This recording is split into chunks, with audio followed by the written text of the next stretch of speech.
என் லைஃப்பில் நான் மோஸ்ட்டாக ரெக்ரெட் பண்ணுற ஒரே விஷயம் என் பல்லு தான். நான் கரெக்டாக கேர் எடுக்காமல் 4th 5th எனக்கு பல்லு வலி ஜாஸ்தியாக இருந்துச்சு.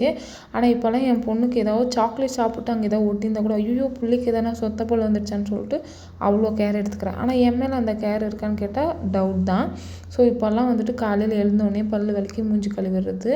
இன்றைக்கி அப்படி தான் ரெடி ஆகிட்டு போயிட்டு கடைக்கு போகும்போது 6 கேஜி வெங்காயம் 100 ரூபான்னு விற்றுட்டு இருந்தாங்க. நான் ஒரு 3 கேஜி வாங்கிட்டு வந்தேன். இதில் மைனஸ் என்னென்னு பார்த்தீங்கன்னா வெங்காயம்லாம் ரொம்ப குட்டி குட்டிஸாக இருக்குது. தோல் உரிக்கிறதுக்குள்ளே போதும்னு ஆயிடுது. இன்றைக்கான மெனு வந்து பார்த்திங்கன்னா புளி சாதம் தான். நைட்டு மீந்த சாதம் நிறைய இருந்துச்சு. அதில் ஒரு 30 நிமிஷத்துக்கு முன்னாடியே புளி தண்ணி கரைச்சி அதை ஒரு பக்கம் எடுத்து வச்சுட்டு இருந்தேன். இந்த பக்கம் வானலில் எண்ணெய், கடுகு, கடலப்பருப்பு, கடலக்காக்கொட்டைலாம் போட்டு நல்லா பொரிய விட்டேன். இந்த சாதத்துக்கு கடலக்காக்கொட்டை கடுக்கு முடுக்குன்னு இருந்தால் தான் எனக்கு ரொம்பவே பிடிக்கும். அதுக்கப்புறம் பூண்டு, வெங்காயம், மிளகா இதெல்லாம் போட்டு வதக்கிட்டு பெருங்காயம், உப்பெல்லாம் போட்டு ஒரு 15 நிமிஷம் நல்லா இந்த சாதத்தோடு அப்படியே திருப்பி விட்டால் நல்லா புளி சாதம் சூப்பராக இருக்கும்.